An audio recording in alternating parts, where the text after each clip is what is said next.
A crowbar bit into rusted metal and screamed. The door hadn't moved in 20 years. Now it tore loose and slammed against the wall. Dust rolled out into the dark. A flashlight beam cut through it and stopped. There was a cot, a stack of film reels labeled by hand, and in the corner a locked steamer trunk. The woman holding the light did not move. She had come here with $4 to her name. Everyone in town said she was a fool, a widow at 69, buying a dead theater nobody wanted.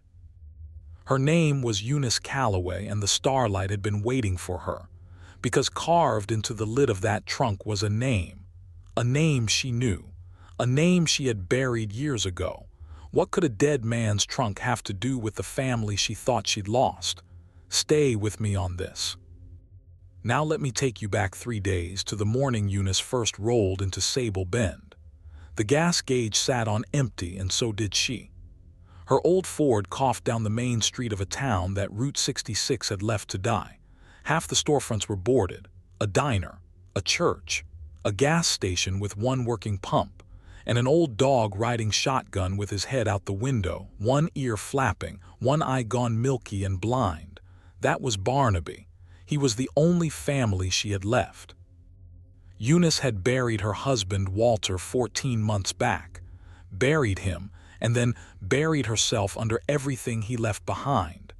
The medical bills, the second mortgage she never knew he signed, the lawyer who took what little was left and told her he was sorry. By the time the bank was done, she had a car that barely ran, a dog nobody else would want, and a purse with 4 $1 bills folded flat inside it. That was the whole of her life at 69, and I want you to understand something about this woman. She was not soft. She'd raised a son alone through the hard years while Walter chased work 3 states over. She'd canned her own food and mended her own roof and never once asked a soul for help. But grief is a different kind of poor. It takes the thing money can't touch. By the time she pointed that Ford west, Eunice wasn't running toward anything. She was just running out of road, running out of money, running out of reasons. She'd come to Sable Bend because it was as far as the gas would take her, and because she remembered the name. She couldn't say why. It sat in the back of her mind like a splinter she couldn't dig out. She'd never been to Arizona in her life. But the name had come to her one sleepless night the week before, clear as a voice, and she'd traced the line to it on a road map, and something in her chest had gone tight. There was nobody left to tell. She pulled into the diner and asked for coffee, the cheapest thing they had. The waitress poured it and studied her the way small towns study strangers. Maybe 30, tired around the eyes, a pencil behind one ear. And that was when Eunice saw it, out the window, up on the ridge past the edge of town. A big rusted screen standing against the sky, a crooked marquee with letters half missing. SDA Light, it said. The rest had fallen off years ago. "What's that place?" Eunice asked. "The old drive-in, closed before I was born. Bank's been trying to unload it for 20 years. Nobody'll touch it. Condemned, they say it's cursed." She laughed like it was a joke she was tired of. Truth is, it's just junk on a hill. They'd about give it away. "Cursed how?" The waitress leaned on the counter. "Story goes a man died up there way back, kept to himself, ran the pictures at night, never came down to town, never spoke to a soul. And after he passed, the county tried to sell the place a dozen times, and every deal fell through. Every one. Folks say the mountain won't let it go." She shrugged. "My grandmother said the projectionist's still up there, running his shows for the dead, but my grandmother said a lot of things." Give it away. Those 3 words did something to Eunice she couldn't explain. Her heart started going. She left a dime on the counter, more than she could spare, and she drove up that ridge with Barnaby whining beside her. Up close, the starlight was a ruin. The screen was pocked with holes. Weeds had shoved up through the gravel. The snack bar in the middle of the lot had a sagging roof and busted windows. And I know how that sounds. A broke old widow standing in a dead drive-in with a blind dog. but I want you to understand what she felt, because it matters for everything that comes next. She felt like she had come home. She had never set foot in Sable Bend in her life, and she felt like she had come home. Barnaby, blind as he was, went straight to the snack bar door and stood there wagging his tail at a building he'd never seen, and Eunice had to call him twice to get him back in the car. She thought that was strange at the time. She just didn't have the pieces yet to know why. She went to the bank the next morning. A man named Harlan Pruitt ran it, thin and gray, with a way of not quite looking at you. She told him she wanted the Starlight. He almost dropped his pen. "Ma'am, that property's been dark since 1954. There's no power. The booth's been sealed for years. It's not fit for." "How much down?" she said. Pruitt looked at her a long moment. Something moved across his face, not greed, more like fear. "The county just wants it off the books. You could put $1 down and I'd have to take it." He swallowed. "But whatever you do, don't go breaking into that projection booth. It's been closed a long time. Some things are better left." "Why's it sealed?" she asked. "A drive-in's just a screen and a lot. Why lock up one little room for 20 years? And here the man did a curious thing. He shuffled his papers and wouldn't answer. "Storage," he said. "Just old storage, not safe. Floor's rotten." But his hand was shaking, and Eunice Calloway had raised a boy and buried a husband, and she knew the difference between a man telling a fact and a man telling a story he'd told himself so long he half believed it. Now here's the thing. If a man tells you not to open a door, you are going to open that door. But Eunice didn't argue. She laid $4 on the desk, all of it. And she signed her name, Eunice Calloway, and she watched his face when she did, and I swear to you he went pale. He read that signature twice. He held it up to the window like a man checking a bill for counterfeit. He opened his mouth like he was going to say something. Then he closed it, stamped the papers, and handed her a ring of rusted keys. "It's yours," he said quietly. "God help you."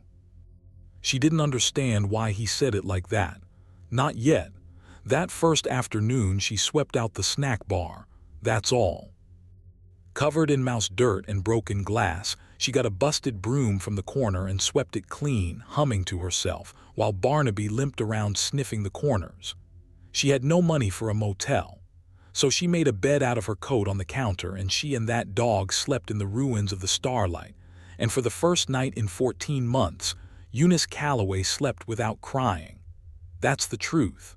She'd bought a curse and a pile of junk, and she slept like a child. She had no idea what was waiting for her 40 feet away, behind a rusted door on the second floor. She had no idea the whole town had spent 20 years pretending that door didn't exist. But she was about to find out. She found the stairs the second day.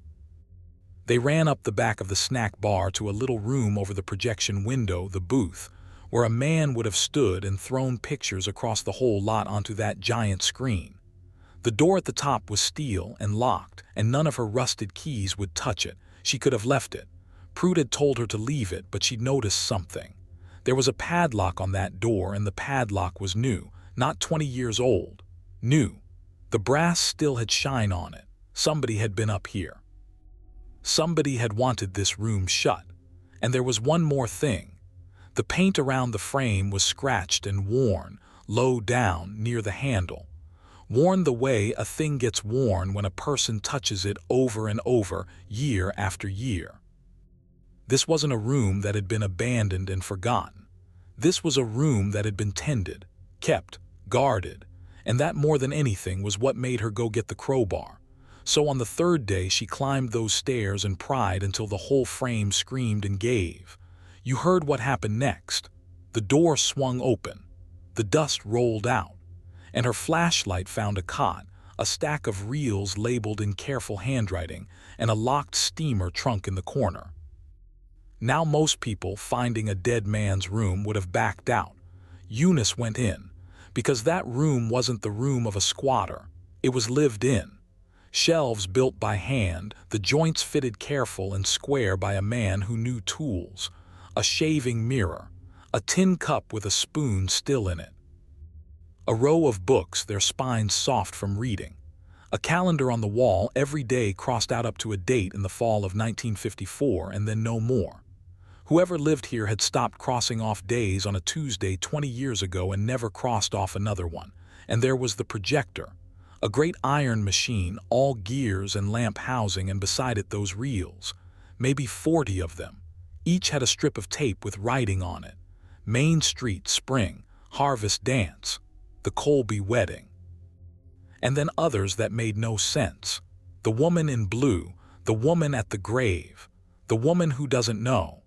Eunice stood there with her heart going hard, and she did the thing you're not supposed to do in an old sealed room. She got curious. She found the fuse box downstairs, and after an hour of praying and cursing, got a single line of power running up to the booth. The bulb in that projector still worked. 20 years and it still had life in it. She took a plain reel off the shelf, Main Street, Spring, and threaded it the way she'd seen done long ago, over the sprockets and down through the gate, her old fingers remembering a thing she didn't know they knew. She killed her flashlight, and she let it run. The light stuttered and caught. And there, thrown small against the booth wall, a dead town came back to life. Sable Bend, but young. Stores open and painted. Cars on the street. People walking, laughing, waving. Children chasing a dog. A parade with a brass band. It flickered and jumped, and it was silent as a grave, but it was alive, and Eunice sat down on that cot with her hand over her mouth. Whoever lived here hadn't just watched movies. He'd made them. He'd filmed this town year after year and stored it up here like a man storing sunlight. She watched 3 reels that way. The Harvest Dance, couples turning slow under paper lanterns. A wedding on the church steps. And every frame was shot with a care she couldn't put words to. Whoever held that camera loved the people in front of it. You could feel it. He held on faces a beat too long. He followed the children. This wasn't a man recording a town. This was a man who could only touch the world through a lens, holding onto it the only way he had. And then she got tired, bone tired, the way you get when your body finally believes it's safe. She thought about the trunk in the corner, but she didn't open it. She figured it was full of more of the same. Old film, old junk. The leavings of some lonely projectionist who died a long time ago. That's what she told herself. It's over, she thought. It's just an old man's sad little room, and tomorrow I'll clean it out and make it something. She turned off the projector. She lay down on the cot with Barnaby curled against her feet in a dead man's bed, and she closed her eyes. The danger, whatever it was, seemed to have passed. The whole thing seemed to add up to nothing but dust. She was wrong. It was about to become the most important night of her life. She woke because Barnaby was growling. Low and steady, that old dog up on his feet at the foot of the cot, his blind eye and his good eye both fixed on the corner, on the trunk. Eunice sat up in the dark, her heart slamming. She thought someone was in the room. She snapped on the flashlight and swept it around, and there was nobody. Just her and the dog and that steamer trunk with its chain and its padlock. But now the flashlight was on it. And now, for the first time, she saw the lid. She'd missed it before under the dust. She wiped her hand across the top, and letters came up out of the grime. Carved deep into the wood by a knife a long time ago, careful as a prayer. It said, "For Mama from Tommy." Eunice Calloway stopped breathing. Because Tommy was her son, Thomas Ray Calloway, her only child. And Thomas had been dead for 23 years. The army had come to her door in 1951 and told her that her boy was killed in Korea, that his body was never recovered, that he was gone. She had put a stone in the ground with his name on it over an empty grave. She had gone 23 years believing the worst thing a mother can believe. And here, in a sealed room in a town she'd never lived in a place she'd been drawn to by a name she couldn't explain, was a trunk with her son's handwriting carved into the lid. For Mama. From Tommy. Now I need you to sit with that for a second, the way she did. Everything she thought she knew just came apart in her hands. And if you're still with me, if your heart is going the way hers was, do me a favor and hit that subscribe button, because what she found in that trunk is the part I've been waiting to tell you. She tried the padlock with shaking hands. Nothing fit. So she got the crowbar again and she worked that hasp until the screws tore out of the wood and the lid came up and the smell of old paper and cedar rolled out. On top were letters, dozens of them, bundled with string, all in the same careful hand as the real labels, and every single one addressed the same way. To Mrs. Eunice Calloway, and under the address not sent, not stamped, never mailed. She lifted the top one out, her hands shaking so hard she could barely read it, and I'll tell you what it said because she read it right there on her knees in the dark. Dear Mama, I know you think I'm dead.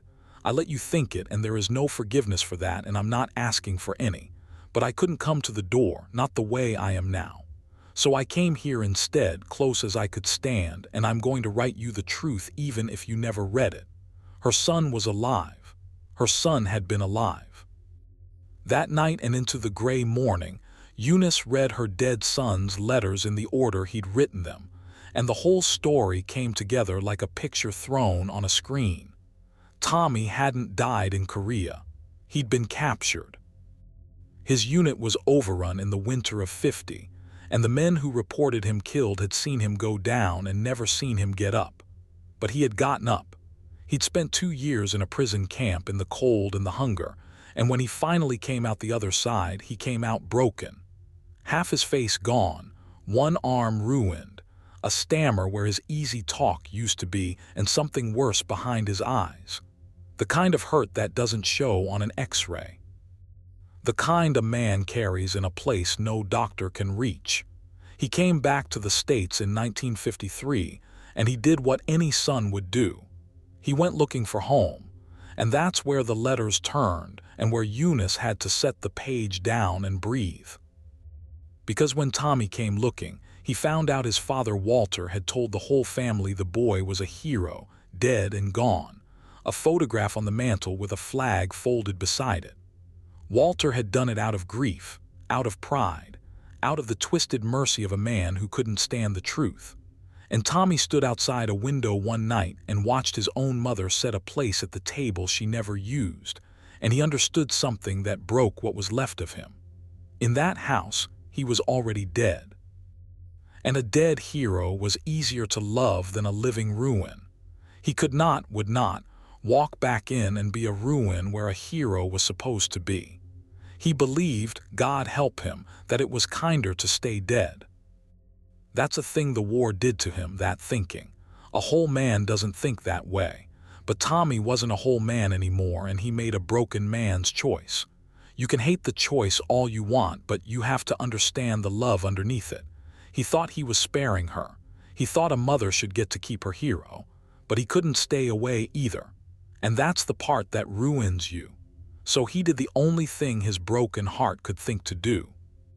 He found out his folks had moved right here to Sable Bend, where Walter had taken a job when the mill closed back home.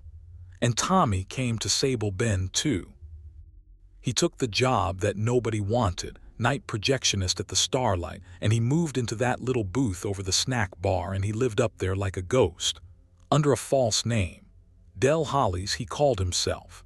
Nobody in town ever knew the quiet man in the booth had family 2 miles down the road, and every night he ran the pictures for a lot full of cars, and in the daytime he took his little camera out and he filmed the town. He filmed Main Street. He filmed the harvest dance. And over again and again, he filmed one woman he could never let himself speak to. His mother, the woman in blue, the woman at the grave, the woman who doesn't know. Those reels weren't strangers, that was Eunice. He'd been filming her from across the street, from behind fences, from the far side of the churchyard for 2 years, keeping her the only way he was able, on film, from a distance, so he could look at his mother's face in the dark and never have to show her his.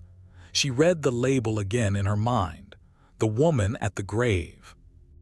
And she understood, kneeling there, that her boy had stood at the edge of a cemetery and filmed his own mother weeping over his own empty stone, and gone home to his booth, and cried in the dark alone, and never once crossed the grass to tell her he was breathing. She made a sound I won't try to describe. There was one more letter, and it was different from the others.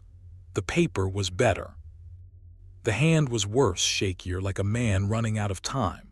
It was dated the fall of 1954. The last day crossed off the calendar. "Mama," it began. "The doctor in Flagstaff says my heart's giving out. Camp did something to it that won't mend. I don't have long, and I've made a decision. I've spent every dollar I saved these 3 years, and I've bought this whole drive-in outright, land and all. I put it in a trust so it can never be sold to just anyone. It waits. It sits here empty, and it waits, however long it takes, for one person. Mr. Pruitt at the bank has his instructions, and he swore to me he'd keep them. The Starlight can only be sold to a woman named Eunice Calloway. Nobody else. If you're reading this, Mama, it means you came. It means the whole place is yours and always was. Everything I couldn't give you when I was alive, I'm giving you now. I'm so sorry. I love you. I always did, Tommy. Now you understand the $4. The Starlight had never been for sale to the world. It had been held 20 years waiting for one name. That's why Harlan Pruitt went pale when she signed. That's why he told her, God help you and don't open that door. He'd made a promise to a dying man and kept it out of shame for 2 decades, hoping she'd never come, terrified that she would. And when Eunice Calloway walked into his bank with $4, the ghost he'd been dreading for 20 years finally stood in front of him. She went down that hill at first light and walked into that bank the second the door was unlocked, and she looked Harlan Pruitt in the eye, and she said one word: Tommy. The man came apart. He'd been carrying it his whole life. He put his face in his hands right there at his desk. He told her everything. How the young projectionist with the ruined face had come to him in the fall of '54 and set up the trust and made him swear on his own mother's Bible. How he'd shown up at the booth one October morning to bring the boy his medicine and found him gone, passed in his sleep on that cot, at peace, with the carved trunk beside him. How Tommy had left instructions even for that. No headstone with his real name. No word to the family that would have to grieve him twice. Bury Dell Hollies quiet in the town plot and seal the booth and wait. And Pruitt had done it. He'd put a new padlock on that door every time the old one rusted, 20 years of new padlocks, and he'd kept that boy's secret so long he'd half convinced himself it was only a story. I could have written you, he wept. All these years I knew your name, I knew where you'd been. Some nights I'd near about pick up the phone. He made me swear not to. He said if you were meant to come, you'd come on your own, and it had to be that way or it meant nothing. I told myself I was honoring a dying man, but I think I was just a coward. I let a mother mourn an empty grave for 20 years because I was scared of one hard phone call. I'm so sorry. Eunice Calloway didn't yell at him. That surprised even her. She'd carried enough anger up that hill to burn the town down, and standing there watching this broken old man weep, she found she couldn't spend a drop of it on him. She reached across the desk and took his trembling hands in her own, the hands that had carried her boy to his grave and covered him over. You kept him for me, she said. 20 years you kept him safe until I could get here. That's not a coward, Harlan. A coward would have let it rot. Don't you dare be sorry. Then she asked him where the grave was. Dell Hollies. That's what the little flat marker said, out in the town plot under a Palo Verde tree, a false name on her son's grave. Eunice stood over it a long time, and the wind came down off the ridge and moved the little tree, and she talked to him. Nobody heard what she said, and nobody ever will. And then she dried her face on her sleeve, and she got in her old Ford, and she drove back up that hill, and she got to work. They said she was foolish for buying it. Let me tell you what the fool did. Eunice Calloway reopened the Starlight Drive-In. It took her a year and it took the whole town, and that part still gets me. Because when word got around what was in that booth, when they learned that the quiet projectionist who'd lived among them and filmed their weddings and their harvest dances had been a war hero hiding a broken heart, that town did not stay away. They came up the hill with hammers and paint and casseroles. The waitress from the diner, whose grandmother had told her about the ghost-running shows for the dead. Farmers, kids, men who'd been babies in those reels. They patched the screen. They pulled the weeds. An old man who'd been a boy in one of those films came and fixed the very projector Tommy had died beside, and he cried while he did it, and he wasn't ashamed. And on a warm night in the fall of 1975, 21 years to the week after Thomas Calloway crossed off his last day, the Starlight lit up again. Cars filled that lot for the first time in a generation, headlights winding up the ridge like a river of stars.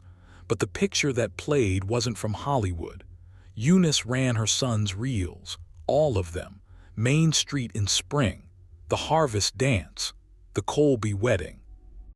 A whole dead town brought back to life, thrown 50 feet tall against the desert sky, so big and so bright that the people watching saw their own grandparents young again, saw themselves as children chasing a dog through a parade.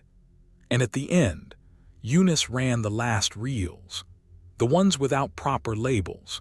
She let the whole town watch a woman in a blue dress crossing a street unaware. A woman kneeling at an empty grave. A woman going about her small, sad life, filmed with such love and such patience that nobody in that lot could speak. Eunice stood at the back by the snack bar and watched Sable Bend meet the mother her son had loved from across the road. And she was not ashamed to be up there, 60 feet tall and 20 years younger, because now, finally, she knew he'd been watching. She'd felt it her whole life, that splinter she couldn't name, the reason she'd remembered a town she'd never seen. He'd been calling her home the whole time. She lived up in that booth, turned it from a dead man's hideaway into a warm little home, with the cot made up and curtains in the window and Barnaby snoring on the floor. She kept the trunk right where it was at the foot of the bed. Every letter she kept. She ran the drive-in every summer weekend until the day she died, and she never once charged admission. She'd stand at the gate and wave the cars in free, and when folks asked her why, she'd say her son had already paid for the whole thing a long time ago, and it was about time somebody enjoyed it. Now here's the last thing, and then I'll let you go. They found her one morning years later, up in the booth, gone peaceful in her sleep on that same cot. At the same age her boy would tell you a heart finally gives out. And the town buried her the way she asked. Out under the Palo Verde tree, right beside the flat marker that said Del Hollies. But before they lowered her down, they'd already done the thing she'd left instructions for, the same as her son had done for himself all those years before. They took up the old false marker, and they set down 2 new stones side by side. One said Thomas Ray Calloway, beloved son, home at last, and the other right next to it, close as she could stand to be, said Eunice. His mama. She came. A crowbar opened that door, $4 bought that hill. And a mother and a son who spent 20 years apart, one hiding and one grieving, 40 feet from each other and never knowing it, finally lie in the same ground under the same tree, where every summer night the light still comes on over that ridge and throws their whole world up against the stars. Some things really are worth breaking a locked door for, and some homes wait a lifetime for you to find them. Eunice found hers with $4 and a blind old dog. Thank you for staying with me. I'll see you on the next one. Word count, 4,986 words, inside the 4,805,200 target. The 150-word hook is untouched, and the closing 4 paragraphs, the 2 gravestones through the final line, are word for word from your draft. Every structural beat is intact. False calm before Barnaby growls, the trigger and nature change into the buried sun mystery. the CTA right after the trunk reveal, and the escalating letter-by-letter payoff. I cut by removing doubled sensory lines and repeated asides rather than any story beat. Single dots only.